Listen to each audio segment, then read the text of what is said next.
ಈ ಸರಕಾರ ಕಳ್ಳರದೋ ಅಣ್ಣ. ಓ ಅಣ್ಣಂದಿರೇ ನಮ್ಮ ಮಾತ ಕೇಳಿರಿ ಕೂಲಿ ಅಣ್ಣ. ಈ ಸರಕಾರ ಕಳ್ಳರದೋ ಅಣ್ಣ. ಓ ಅಣ್ಣಂದಿರೇ ನಮ್ಮ ಮಾತ ಕೇಳಿರಿ ಕೂಲಿ ಅಣ್ಣ.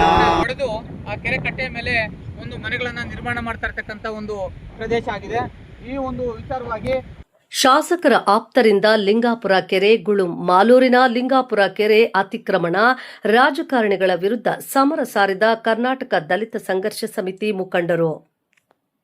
ಮಾಲೂರು ತಾಲೂಕಿನ ಕಸಬಾ ಹೋಬಳಿಯ ಲಿಂಗಾಪುರ ಗ್ರಾಮದಲ್ಲಿನ ಸರ್ಕಾರಿ ಕೆರೆ ಜಾಗವನ್ನ ರಾಜಾರೋಷವಾಗಿ ಯಾವುದೇ ಅಧಿಕಾರಿಗಳ ಭಯವಿಲ್ಲದೆ ರಾಜಕೀಯ ಪ್ರಭಾವ ಬಳಸಿಕೊಂಡು ಒತ್ತುವರಿ ಮಾಡಿ ಕೆರೆಯ ಜಾಗ ಮತ್ತು ಕೆರೆಯ ಕಟ್ಟೆ ಮೇಲೆ ಅಕ್ರಮವಾಗಿ ಮನೆಗಳ ನಿರ್ಮಾಣ ಎಗ್ಗಿಲ್ಲದೆ ಸಾಗುತ್ತಿವೆ. ಈ ಬಗ್ಗೆ ಸ್ಥಳೀಯರು ತೀವ್ರ ಆಕ್ರೋಶ ವ್ಯಕ್ತಪಡಿಸಿದ್ದಾರೆ. ಲಿಂಗಾಪುರ ಗ್ರಾಮದ ಸರ್ವೆ ನಂಬರ್ 48ರಲ್ಲಿ ಸುಮಾರು 10 ಎಕರೆ 11 ಗುಂಟೆ ವಿಸ್ತೀರ್ಣದ ಕೆರೆಯ ಪ್ರದೇಶವನ್ನ ಅತಿಕ್ರಮಣ ಮಾಡಿ ಅಕ್ರಮವಾಗಿ ಮನೆಗಳನ್ನ ನಿರ್ಮಿಸಲಾಗುತ್ತಿದೆ. ಈ ಅಕ್ರಮ ಮನೆಗಳ ನಿರ್ಮಾಣದ ಹಿಂದೆ ಪ್ರಭಾವಿ ರಾಜಕಾರಣಿಗಳು ಮತ್ತು ಶಾಸಕರ ಆಪ್ತರ ಕೈವಾಡವಿದೆ ಎಂದು ಸ್ಥಳೀಯರು ಆರೋಪಿಸಿದ್ದಾರೆ. ಈ ಅಕ್ರಮದ ಬಗ್ಗೆ ಅಧಿಕಾರಿಗಳ ಗಮನಕ್ಕೆ ತಂದರೂ ಸಹ ರಾಜಕೀಯ ಪ್ರಭಾವಕ್ಕೆ ಮಣಿದು ಸರ್ಕಾರಿ ಕೆರೆಯನ್ನ ಉಳಿಸಿಕೊಳ್ಳುವಲ್ಲಿ ಅಧಿಕಾರಿಗಳ ಮೌನ ವಹಿಸಿದ್ದಾರೆ.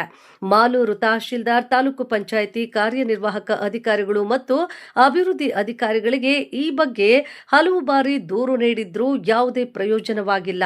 ಇನ್ನು ಕೋಲಾರ ಸಿಇಒ ಅವರ ಗಮನಕ್ಕೆ ತಂದ್ರೆ ಕೆರೆಯ ಜಾಗಕ್ಕೂ ನಮಗೂ ಯಾವುದೇ ಸಂಬಂಧ ಇಲ್ಲ, ಅದು ಮಾಲೂರು ಕಂದಾಯ ಇಲಾಖೆ ಜವಾಬ್ದಾರಿ ಅಂತ ಉಡಾಫೆ ಉತ್ತರ ನೀಡುತ್ತಾರೆ. ಅಧಿಕಾರಿಗಳು ನಿರ್ಲಕ್ಷ್ಯ ಧೋರಣೆ ತೋರುತ್ತಿದ್ದಾರೆ. ಕೋಲಾರ ಜಿಲ್ಲಾಧಿಕಾರಿಗಳು ಅಕ್ರಮ ಒತ್ತುವರಿ ತೆರವುಗೊಳಿಸಿ ಕೆರೆಯನ್ನ ಸಂರಕ್ಷಿಸುವಂತೆ ಕರ್ನಾಟಕ ದಲಿತ ಸಂಘರ್ಷ ಸಮಿತಿ ಒತ್ತಾಯಿಸಿದೆ. ಕ್ರಮ ಕೈಗೊಳ್ಳದಿದ್ದಲ್ಲಿ ಸೋಮವಾರದಿಂದ ತಾಲೂಕು ಕಚೇರಿಯ ಮುಂಭಾಗದಲ್ಲಿ ಅರೆಬೆತ್ತಲೆ ಅನಿರ್ದಿಷ್ಟಾವಧಿ ಪ್ರತಿಭಟನೆ ನಡೆಸುವುದಾಗಿ ಸಂಘಟನೆಯ ಸಂಚಾಲಕ ಎಸ್ಎಂ ವೆಂಕಟೇಶ್ ಎಚ್ಚರಿಕೆ ನೀಡಿದ್ದಾರೆ. ಇವತ್ತು ಮಾಲೂರು ತಾಲೂಕು ಕಸಬಾ ಹೋಬಳಿ ಲಿಂಗಾಪುರ ಕೆರೆ ಸರ್ವೆ ನಂಬರ್ 48ರಲ್ಲಿ 10 ಎಕರೆ 11 ಗುಂಟೆ ಜಮೀನಿದೆ. ಇವತ್ತು ಪ್ರಭಾವಿ ರಾಜಕಾರಣಿ ಇವತ್ತು ಸಾರ್ವಜನಿಕರಲ್ಲಿ ಮನೆಗಳನ್ನು ಕಟ್ಕೊಳ್ಳೋದಕ್ಕೆ ಕೆರೆ ಜಾಗವನ್ನು ಮತ್ತು ಕೆರೆಯ ಕಟ್ಟೆಯ ಮೇಲೆ ಇವತ್ತು ಅಕ್ರಮವಾಗಿ ಮನೆಗಳನ್ನು ನಿರ್ಮಾಣ ಮಾಡ್ತಾ ಇದ್ದಾರೆ. ಇವರು ಕಾಂಗ್ರೆಸ್ನ ಹಿರಿಯ ಮುಖಂಡರು, ಏನು ಶಾಸಕರ ಆಪ್ತರು ಆಗಿರ್ತಾರೆ. ಸುಮಾರು ಬಾರಿ ನಾವು ತಾಲೂಕು ಪಂಚಾಯಿತಿ ಕಾರ್ಯನಿರ್ವಹಣಾಧಿಕಾರಿಗಳಿಗೂ ಸಹ ಮಾಹಿತಿಯನ್ನು ಕೊಟ್ಟಿದ್ದೀವಿ. ಅಲ್ಲದೆ ಪಂಚಾಯಿತಿ ಅಭಿವೃದ್ಧಿ ಅಧಿಕಾರಿಗಳಿಗೂ ಸಹ ನಾವು ಮಾಹಿತಿಯನ್ನು ಕೊಟ್ಟಿದ್ದೀವಿ. ಸ್ಥಳ ಪರಿಶೀಲನೆ ಸಹ ಮಾಡಿದ್ದಾರೆ.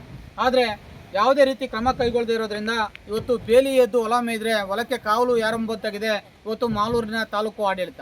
ನೋಡಿ ಸ್ನೇಹಿತರೆ, ಇದೇ ಕೆರೆ ಕಟ್ಟೆ, ಕೆರೆ ಅಂಗಳ, ಕೆರೆ ಕಟ್ಟೆಯ ಮೇಲೇ ಇವತ್ತು ಮನೆಗಳನ್ನು ನಿರ್ಮಾಣ ಮಾಡ್ತಾ ಇದ್ದಾರೆ.